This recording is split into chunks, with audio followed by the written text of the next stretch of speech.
Okay, it's going to be a review of Ring of Honor's Best in the World. This is the original one. I think most people remember Best in the World 2011. I would still say I think that's the most hype any Ring of Honor show has ever gotten on YouTube. But 5 years earlier, you had the forgotten Best in the World, which, when I look back at this show, this was definitely overshadowed by the next weekend, which was actually WrestleMania 22 weekend. I mean, they did a triple shot.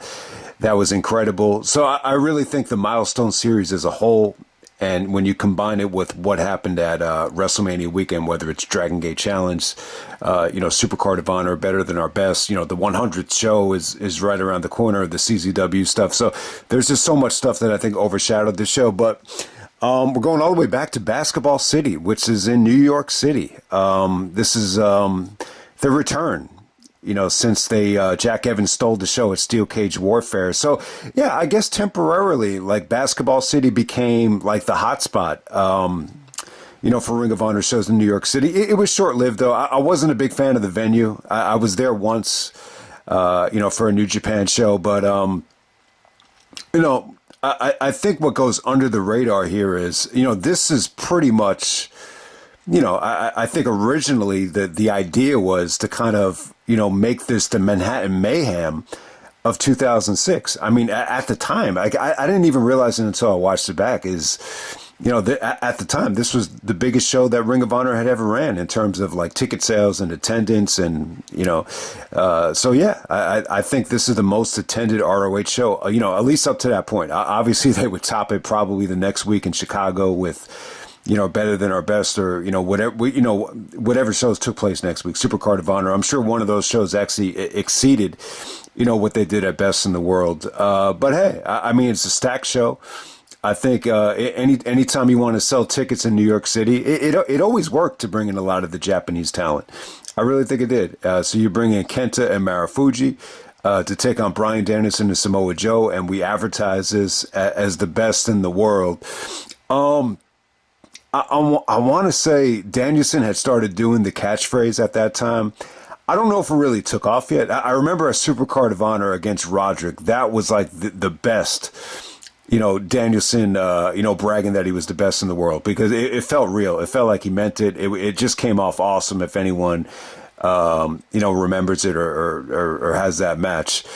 So yeah, I think that's why they call it the best in the world. And this is even before Jericho started doing it. So yeah, I think you got to give credit to Danielson. I was trying to think who was really the first one to ever brag about being the best in the world. In terms of wrestling, I want to say it was Danielson, and then obviously it was Jericho, and then it was Punk. But I just want to tell a funny story. The first time I think I ever heard it, or someone actually bragging that they were the best at whatever, I mean, I must have been in third grade. This is when I just first started playing basketball. One of my friends invited his cousin, this talented little black kid, and he was good. A lot of people were impressed with how good he was. And I remember someone went up to him and asked him, "Are you the best player on your team for wherever the hell you play?" And he goes like this, cocky son of a bitch. He's like, "I'm the best in the league." So that's the first time I think I heard it. And I've heard other people brag about being the best in the world. I think in terms of wrestling, I think you got to credit Brett.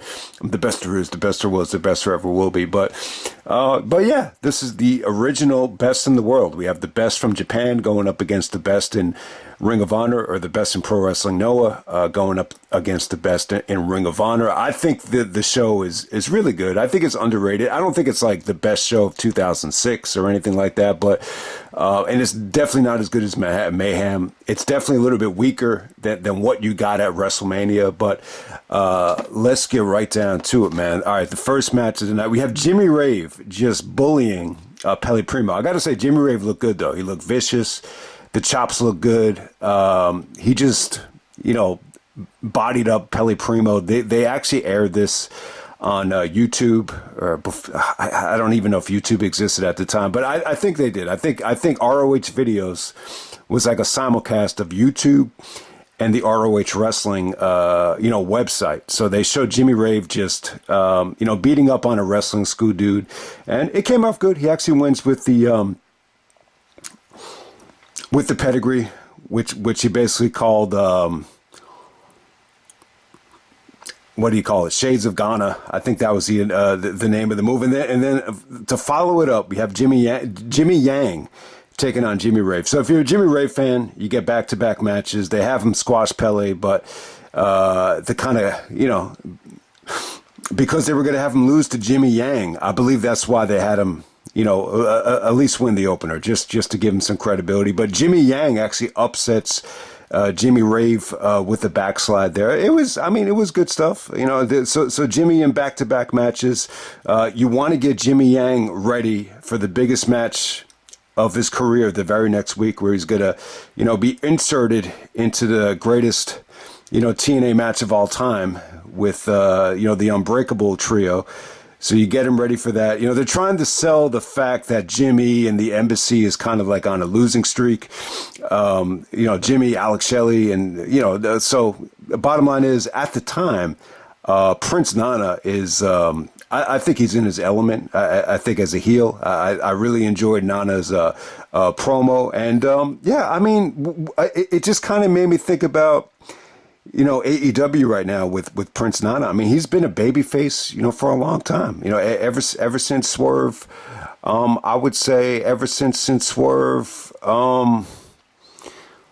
lost the title, he's pretty much been a babyface, and it's really, really weird because he never got the chance to play a babyface in Ring of Honor. But I think Nana's a likable guy. I think he proved over the years that he could be a little bit more multidimensional than you think, and that's why I think his babyface run with Swerve is going so well right now. But who knows? You could always do a Prince Nana heel turn on Swerve. I think that's something you could definitely play with if things get stale down the road. So it's just something to think about. I thought the Embassy stuff on the show was, the matches weren't great, but hey, I think Nana is in his absolute prime as being a beast on the mic. I just wanted to say that. So, all right, next up we have the Shimmer match. How come you guys don't want to watch the Shimmer show?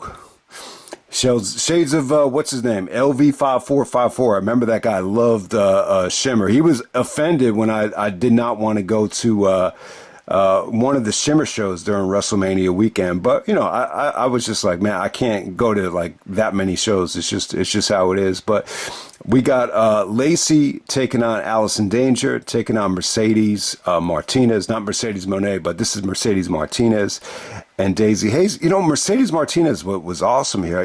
She was in the Tony Khan Ring of Honor initially, I think, when it first started. I think she was a little bit past her prime at that time, but this is her in her absolute prime. She really brought like a strong style to Ring of Honor, and she was great here. She stole the show. Her offense got almost like not holy shit chance, but just she had the fans in the palms of her hand here just by her offense. Eddie had just passed away a couple months earlier, so the Eddie tributes actually got a great ovation here. I think everybody looked good for the most part. Lacey showed good personality. She didn't look great. Not everything Lacey does looks great, but she's good. She's acceptable. Daizee had just turned heel. Allison Danger, the finish wasn't good though. Allison Danger kind of wins this thing with the Oklahoma roll out of nowhere. Her entrance is really over the top. Very much like her brother Steve Corino. I think she's Steve Corino's sister. So there we go with that. I thought, this is a situation here where initially I thought maybe it was getting too much time, but it was pretty damn good. But the Shimmer, it's funny because they always like tried to promote Shimmer on these Ring of Honor shows, but they never really gave the women enough time to really get you to care about it. But this is definitely one of the better women's matches from what I've seen, and it's on a big show, and they let the women shine. So there we go with that. Next up we have Chris Hero coming out with Necro Butcher. They squash, kind of like an up and coming tag team. Actually, one of the guys is a Japanese talent. These might have been guys like from Noah that were just there to kind of get experience. Hero kind of grounded one of them and put him in like a grounded, full Nelson. It was a weird version of it, and he just made him tap out in like 2 minutes. It was, It was pretty brutal. But hey, Hero is on the mic right here, with Necro, and they call out Adam Pearce. So Hero got a ton of heat. I think the promo from Hero was good. Anytime I see Hero, it's a breath of fresh air. I love, Chris Hero. But, Pearce comes out. There's a great brawl between Adam Pearce and Necro Butcher. And, from there, they beat up on Pearce. Then all of a sudden, Hero calls out Claudio. He's trying to get Claudio to join. CZW. So Claudio does come out. Hero's like, I want to call out my best friend. My partner. Claudio. He calls him Claudio Castagnoli here, not Castagnoli. So Claudio comes out and he's a little bit confused at first, but then he gives Hero some uppercuts, and then he turns on the CZW guys and he shakes Adam Pearce's hand. And it looks like Claudio has made a decision that he's going to go full board and be on the side of Ring of Honor, which, if anyone remembers, that this was just Claudio being, a little bit shady, him kind of playing, what do you call it? Kind of being like a Benedict Arnold. Call me Arnold, but you Benedict, that type of thing, where you get Claudio making the full heel turn at the 100 show. But you needed a show like this to kind of tease everybody and swerve everybody that, oh, okay, Claudio's going to be, with Ring of Honor. But, even when you watch this back, it didn't come off like 100% genuine. Next up, we have Christopher Daniels taking on Alex Shelley. So Daniels goes up against an embassy member here. They were really pushing the storyline that Shelley and Rave were not getting along, and the embassy was on a losing streak, and so you definitely have Prince Nana out there, kind of directing Shelley to be a little bit more aggressive here. So it's really tough to think of how this really fit in with the ROH storylines. I think the most interesting thing to say about it is it's a huge New York City show. They sold more tickets than they ever had up to this point. So, you wanted to have Daniels on the show, have him face Alex Shelley. Daniels had never faced Shelley in a big match, for the X Division title.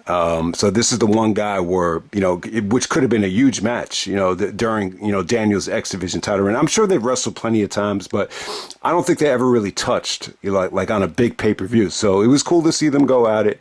You get two TNA household names here, going at it. So it definitely brought some attention to the show. It was just kind of there. I'm not going to say it was bad. It didn't feel like it was that special of a match. Shelley was a little bit more aggressive here at first. He actually does a lion salt and connects. And there's a huge Y2J chant. Then he does the Y2J pose. I think people were starting to miss Jericho. At this particular time. We'll see if they end up missing Jericho as the more and more we don't see him, but we'll see. But hey, I think Daniels and Shelley put on, a solid match right here. I think it flowed really well. I think the ending was pretty damn good. Shelley didn't really bust out the full arsenal in terms of technical wrestling here, but there was some good stuff. There really was. Daniels goes for the best moonsault ever. Shelley gets out of the way. Daniels goes for like an Arabian press. Shelley gets his knees up. He tries to hit like a backslide. Daniels does a beautiful counter from the backslide into the angel wing. So you just get a nice, sudden, finish. There's really not a lot of, kickouts and not a lot of, rest holds. It's a pretty fast paced match. So Daniels over Shelley, good stuff, not great. Next up, we have the ROH Pure title match. We got Nigel McGuinness taking on Claudio Castagnoli. Obviously, 2 years later, these two guys would be in this spot for New York City, and which was, again, the biggest Ring of Honor show of all time at a new level. But 2 years earlier, I would say that this was pretty good. This is like the best Nigel Claudio match that you got like in this era. A lot of the matches were kind of underwhelming like at this time, but this is definitely better than, some of the stuff from late 2005. And the reason why Nigel was getting hotter, some of the fans started to respect him. He gets a clean victory here over Claudio. So this should have been a red flag for everybody just to know that the Claudio stuff was not legit. Because if you're going to build up someone to be like a savior of Ring of Honor or someone that's going to play a major role on the ROH team, you would have had him win in this spot, especially coming off of what happened earlier. So Claudio ends up losing to Nigel McGuinness clean. So this is like one of the first times Nigel got like a clean victory. A lot of his pure title matches, were very heelish. He would cheat, or he would just kind of, bend the rule, kind of take advantage of the rules like as much as possible. I mean, there really wasn't a lot of rope breaks here. I mean, there was a couple of rope breaks on, the Tower of London, and Claudio did this one spot. It almost looked like Nigel was on the Superman ride, how he kind of stretched out his arms underneath him, and Nigel like spread it, kind of stretched his arms out like he's on the Superman ride. And I think Nigel had to use a rope break there. But yeah, the rope breaks didn't really come into effect here. Nigel's really like sucking up to the referee at first, and yeah, there was just some really good, stiff uppercuts here. I think Claudio looked good for the most part. He kind of overused that water slide finish. And, it just wasn't good enough. And then, as the match progressed, though, Nigel built a little bit more momentum, and he's able to get the clean victory with the lariat. But, good stuff. I got to say, really, really good. Definitely the match of the night up to that point. But, yeah. Nigel and Claudio, it's just kind of funny that, 2 years later, they'd be in the exact same spot with like 10 times as much pressure as this. Okay, so next up we have Austin Aries taking on Ricky Reyes. Before we get to this, though, I did want to mention, it's the first time we ever get to see Jimmy Jacobs doing like a love vignette with Lacey. Did a tribute song for Lacey. So obviously, that will be a huge storyline. But the seeds were planted right here, and ironically, the next match is Austin Aries, who would steal Lacey from Jimmy Jacobs. So we got Austin Aries taking on Ricky Reyes from the Rottweilers. So yeah, Ricky comes out with the Rage Against the Machine theme song. So they didn't show any of the build-up here, but they explained on commentary that Ricky Reyes has been somewhat of a bully to the ROH wrestling school kids, whether it's like Bobby Dempsey, I guess Pelle Primeau, Sugarfoot, all the wrestling school kids, Ricky Reyes has been bullying. And it makes sense. The only time they put Ricky Reyes on a lot of these shows is they'll put him in like a squash match. This is like really one of the only times, maybe one of the only times I can remember like Ricky Reyes actually being given a solid opponent, and it's actually a good match. It's actually a watchable match. I think they trusted Aries enough to actually let Ricky Reyes have a match with somebody, because Aries is, at the time he's the trainer of the wrestling school. A lot of the champions were given the keys to the wrestling school. I think it started with Joe. And then it ended up being Punk. And then after Punk lost the belt, it was, when Aries won the belt, I think it was Aries. And then when Danielson won the belt, it was Danielson. So, yeah, they had a lot of trainers over the years. It was just a good way for them to make some extra money. I think it really was. I think Punk even moved out to Pennsylvania. What part of Pennsylvania was it? Man, Bristol. It was actually Bristol, Pennsylvania. But yeah, Aries carried Reyes to a good match here. It was good stuff. Aries was doing some comedy stuff with the reverse, moveset, how he kind of, puts himself in rewind. Cena used to do that on the mic, but Aries, sometimes used to do it in the ring. But yeah, good stuff from Aries. He just looked like $1 million. The guy's coordinated. He's a great athlete. He knows how to wrestle. Reyes was really getting like pissed off at some of Aries' takedowns here, but there was some good stuff. He made Ricky Reyes look good. Reyes was going after the neck. They made Reyes look like a bully. What do you want to call it? Like a enforcer, like an Arn Anderson type.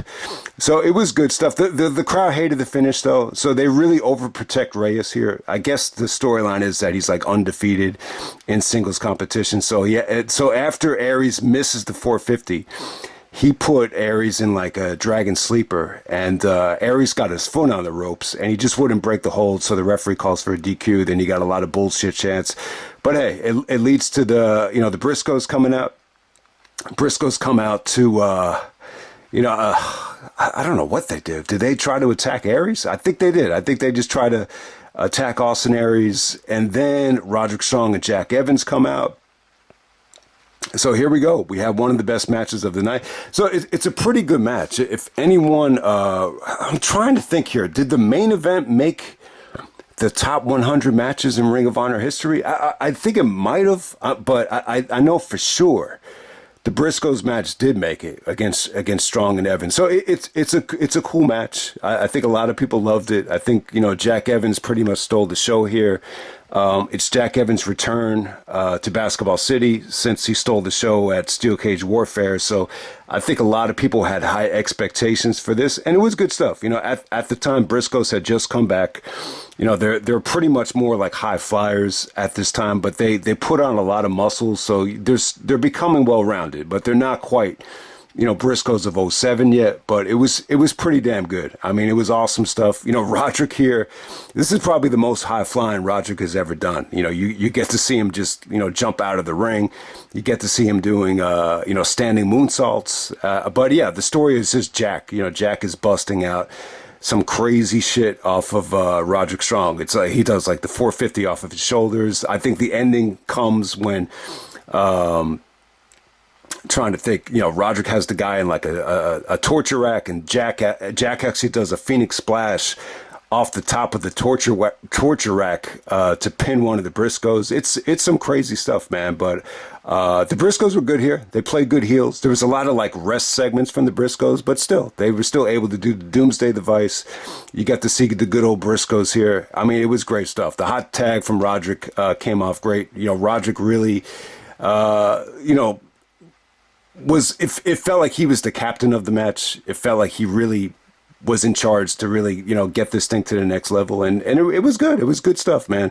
I got to say, great match. I mean, the double main event is 2 tag matches, and I'm not the biggest like tag team guy in the world, but I think both of these tag matches, I think they gave you, a lot of bang for the buck, as the Young Bucks would say. Okay, moving on to the main event, we got the Ring of Honor World Champion. We got the American Dragon, Bryan Danielson, teaming up with the Samoan Submission Machine, Samoa Joe, and they'll be taking on Naomichi Marufuji and KENTA from Pro Wrestling Noah.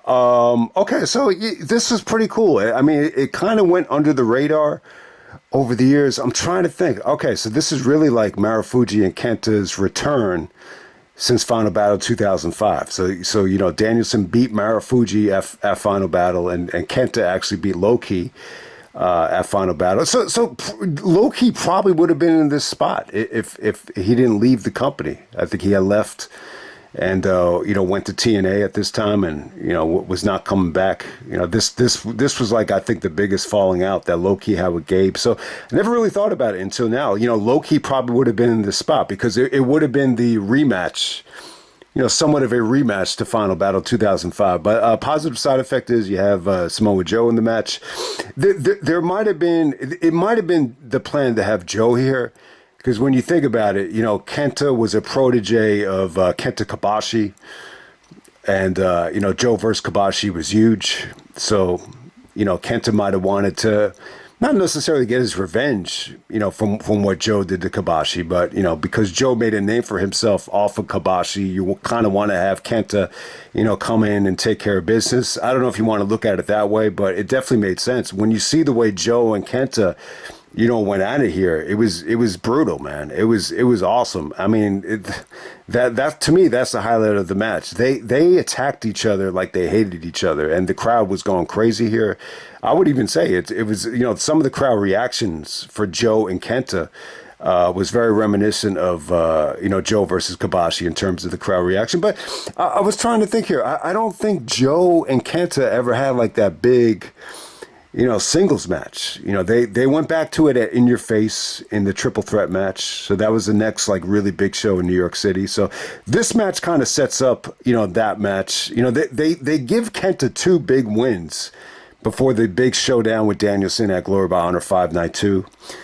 So yeah, KENTA actually ends up pinning Danielson here with the go to sleep, and he does the same thing at In Your Face. They're both non-title matches. So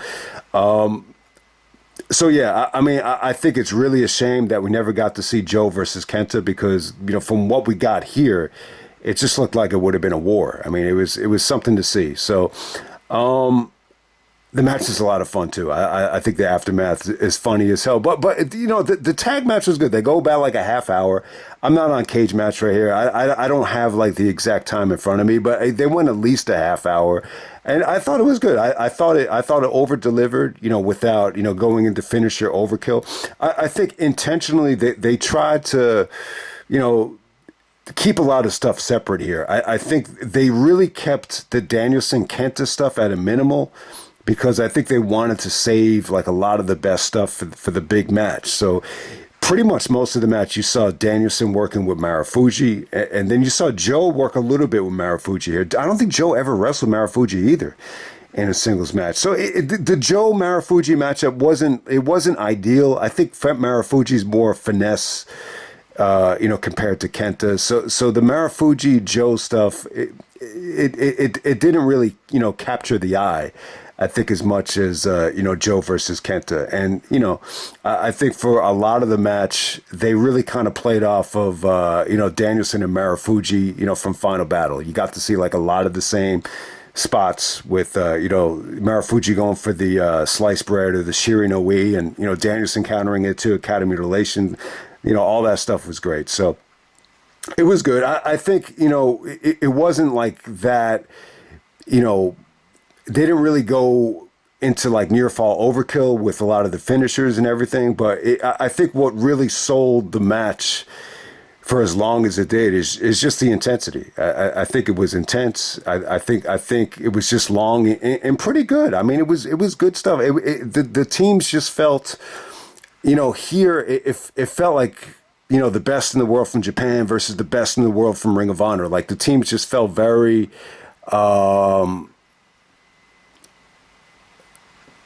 They felt very distinct. I think that's the word I'm looking for. A lot of times you'll see a tag match. Like one of my biggest issues with the tag match, what could be a flaw is if you really have to, think that hard to remember what the fuck the teams are. To me, like that's a red flag. But this is one of those matches where the teams are very well defined. I think that's the word I'm looking for. That it was just very, very easy to digest. Easy to watch. So I'll definitely say that. And the ending came off really good though. You didn't get to see a lot of Danielson and Kenta. I really don't think you did. But Kenta was able to hit the Falcon Arrow off the top rope, and he's able to follow it up with a go to sleep. So it's a good finish. But hey, I think the story was really Joe and Kenta. I really think it was. Kenta got on the mic, and he spoke pretty good English. He was like, "What's up, New York City? I'll be back soon." Blah blah blah blah blah. Then Joe gets on the mic, and he's like, he's kind of standing up for Ring of Honor. He's like, you've never beaten him, and you've never beaten me. And he's like, he's basically cursing to him in Japanese, and then he ends it with like. And then he ends it by saying "bitch," and then Joe walks out of the ring, and then Kenta gets on the mic, and he's like, "Joe, I don't speak any English," and then so that's pretty much it right there. Then Danielson shakes everybody's hand. So, I gotta say, it was a fun match. I don't think a lot of people really talk about this show that much. Obviously, I think it's definitely overshadowed, because of what happened at WrestleMania, and I definitely think it's definitely overshadowed by some of the other best in the worlds. I think the best in the world title, it really is more of like a Sinclair branded ROH show. So I'm not a huge fan of the best in the world legacy, but this is really the only one that Gabe was able to book, and it's the first one, so I think it deserves credit. But I think what really stands out here is how good ROH was at the time. I think I might be changing my mind now. I definitely think I think 2006 is superior to 2005. It's really tough to pick the best year between 2004 to 2007. You could even throw 2008 in there. I know some people even throw 2009 in there. I've always been more of a 2005 guy. I'm kind of changing my mind now. I think the great thing about '06 is they're just working with so much talent. They're working with so many different promotions. With this show, they're working with CZW. They're clearly still working with TNA with, all the TNA guys being involved. And then they're working with Pro Wrestling Noah. I think '06 is really the year where, KENTA really became, and he became a huge part in 2009 too. But I feel in 2006, they really built the company around KENTA for the most part. They built, they were building up to that big championship, match with Danielson the whole year. And, KENTA was a huge part of it. So I got to give them credit. So did Marufuji come back? Marufuji came back, I don't think he came back until September. But they didn't use him as much as KENTA. But hey, the bottom line is, I just think they're working with, so many great companies, and not to mention they're going to be working with Dragon Gate the very next week, and that was even superior, to this, when you look back on it. But Best in the World 2006, I thought it was a good show. I think it definitely deserved a classic review. I'm actually going to be back with the remix of Best in the World 2011. I want to go back to that show. That to me is like, the start of my, I don't want to say hatred for Ring of Honor, but that's when I just thought the company started going downhill, after that show. So I want to see how it holds up. And what's cool about it is I still feel like, that's the most connected that YouTube ever really felt about Ring of Honor. I felt like everybody kind of looked at Best in the World 2011 like it was, a mainstream level pay-per-view.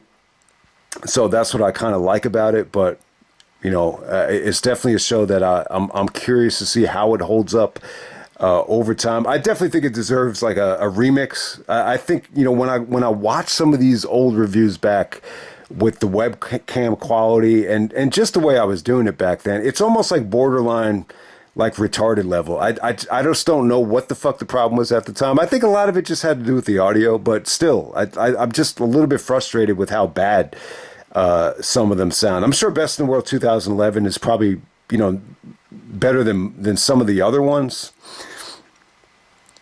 But, we'll see how it comes out this time. I'm just curious to see how the show holds up for the most part. But, and then, forgot to mention, you got Supercard of Honor coming up, right before All In. So I think that's the right call. Tony Khan has always stated that he didn't want to piggyback off of the WWE. So this kind of solves the problem. You could run your biggest show of the year, and then at the same time, you could have the Supercard of Honor, and you could have like that WrestleMania type of show without it feeling like, you're piggybacking off the WWE. So it makes all the sense in the world. Yeah, I thought the original spot that Supercard of Honor was in was kind of weird. I'm just like, if you're going to do it, you might as well just do it in the midst of all those other shows. But there's so much going on that week. And plus, I think with WrestleMania being a 2-night event, it's too much of a headache, to run Supercard of Honor. So I actually like it that they're doing it right before All In. Obviously, they're going to save the best stuff for the AEW show, but it should still be a pretty good show. I'm assuming you're going to have to order it on Honor Club. So if that's the case, I'm actually going to finish the Best in the World playlist. I think they still kept running these shows throughout the end of Sinclair. I think 2018, 2019. I don't think they ran one in 2020 because of the pandemic.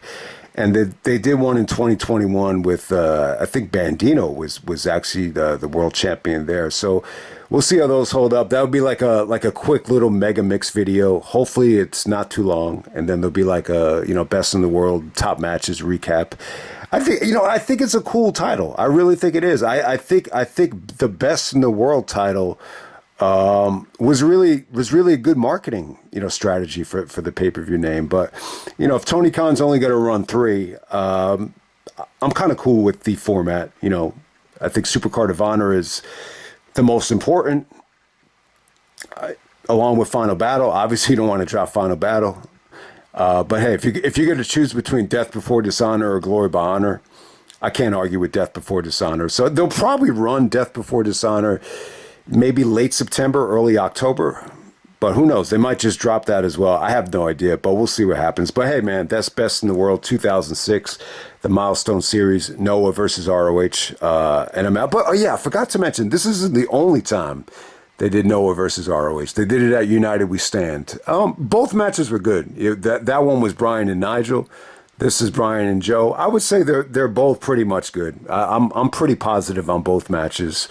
But hey, I love the KENTA Marufuji combination, and KENTA and Joe, they rock the house here. I thought it was intense as hell. So if you haven't seen it yet, definitely check it out. Basketball City, and I'm out.